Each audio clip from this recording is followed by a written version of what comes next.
देखिए, मैं जितना समझा हूं बिहार को कि जितना मुसलमानों में पूरे एनडीए को लेकर एग्रेशन था कि अगर समाज में कोई वोट देगा तो उसके साथ भी दुर्व्यवहार करेंगे, जो मैं घूम के देख रहा था, जो आक्रामकता थी, उसमें किसी के लिए अगर मुस्लिम कैंडिडेट नहीं है तो वो चाह के भी वोट दिया होगा, इसमें मुझे बहुत संदेह है। क्योंकि वोट देने के बाद उसके जीवन में शामत आएगी। बीजेपी को तो देना नहीं है, लेकिन जेडीयू और दूसरे में कोई मुस्लिम कैंडिडेट है वहां जा सकता है।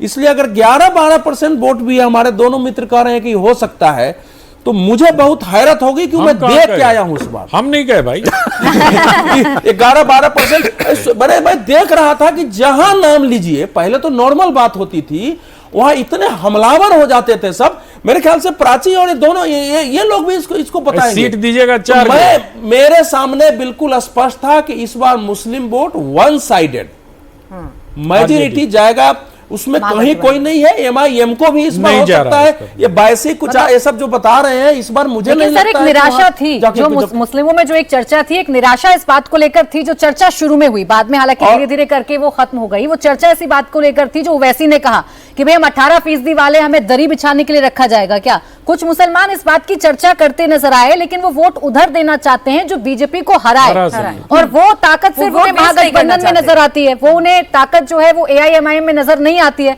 इसीलिए वो कंसोलिडेट हो रहा है। और इसका दूसरा परिणाम है कि किशनगंज और पूर्णिया में जहां मुस्लिम बहुल क्षेत्र में दलित हैं या आदिवासी है, जनजाति है, उनके सामने भी कठिनाई पैदा हुई होगी। और चुनाव आयोग के कारण ही वो संपूर्ण रूप से बिना भय के वोट डाले होंगे, क्योंकि वहां की स्थिति बहुत भयानक होती है। और पप्पू यादव जिस ढंग से सक्रिय थे वहां अपने लोगों के साथ अपना वोट कराने में, तो अभी कोई क्षेत्र में जाएगा तो उसकी स्टडी होगी। ये सवाल इंपॉर्टेंट सीमांचल का इसीलिए है एनडीए के लिहाज से कि आधी सीट जीता था एनडीए, बाकी कांग्रेस को मिली थी 7। आधी में से तो उसके बाद तो 5 सीटें एमआईएम को थी, 5 एमआईएम को थी।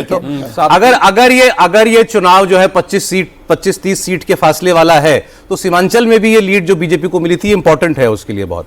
तो अगर वहां और वो ओवैसी की बदौलत ही है, अगर तीसरे प्लेयर की बदौलत, इस बार भी सीमांचल बीजेपी के लिए बेहतर रहेगा और पिछले बार की अपेक्षा इस बार ज्यादा बेहतर रहेगा। कैसे, मतलब आपको नहीं लगता जो बात आनंद जी कह रहे हैं, प्राची कह रही है, जो कंसोलिडेशन है मुस्लिम वोट बैंक का, वो आपको नहीं लग रहा? नहीं, वो सारी चीजें हैं, लेकिन क्या है कि ओवैसी जो है वोट काट रहे हैं, वो जीतने वाला वोट नहीं काट रहे हैं। नहीं, मतलब मुस्लिम ये नहीं सोच रहे कि भाई इसको वोट खराब मत करो, पसंद है नेता हमें, होता है मैक्सिमम लोग ये सोचते हैं। लेकिन मैंने क्या हमेशा ये बात बोलता हूं कि मुसलमान का जब उम्मीदवार के रूप में चुनाव होता है किसी भी पार्टी में, तो ये नहीं देखा जाता कि इसका क्वालिफिकेशन क्या है, कितनी डिग्रियां लेकर आया समाज में, उसके ऊपर कितने एफआईआर दर्ज हुए हैं, वो कितना बड़ा वहां का दबंग नेता है जो समाज के ऊपर अपनी दबंगई दिखाता है। एकदम सीधा सा फंडा किसी भी पार्टी का निकाल। आपका तो बता दो, सबका बता दिया अपने मेट्राइज मनोज जी की एजेंसी ने 10% मुस्लिम वोट दिया है। हिंदुओं में भी होता है 10% वोट दिया है। 10% क्या 12% भी जा सकता है। ये देखिए जो अवधेश जी कह रहे हैं, उसमें जब खतरा नहीं दिखता है ना अवधेश जी, जब वहां कोई जोखिम नहीं है कि 3 कैंडिडेट हैं और ओवैसी का कैंडिडेट टूट करके कहां गया, आरजेडी में गया, ओवैसी का कैंडिडेट टूट के बीजेपी में नहीं जा सकता है, जेडीयू में नहीं जा सकता है।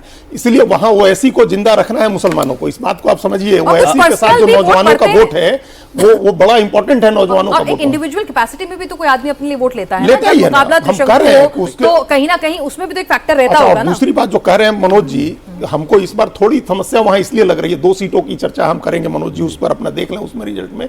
एक धमदाहा सीट है और एक रुपौली सीट है। धमदाहा सीट इसलिए क्योंकि पूर्णिया के जो एमपी थे जेडीयू के, वो लड़ रहे हैं आरजेडी के टिकट से, संतोष कुशवाहा, और वो इतने मजबूत हैं कि जब नीतीश जी को सिर्फ 2 सीटें मिली थी तब भी वो जीते थे पूर्णिया से संतोष कुशवाहा, वो आरजेडी से लड़ रहे हैं उस सीट पर, इसलिए एक समस्या है। दूसरी रुपौली सीट है, बीमा भारती जो जेडीयू की एमएलए थी वो छोड़ करके चली गई है आरजेडी में, और वहां शंकर सिंह निर्दलीय हैं।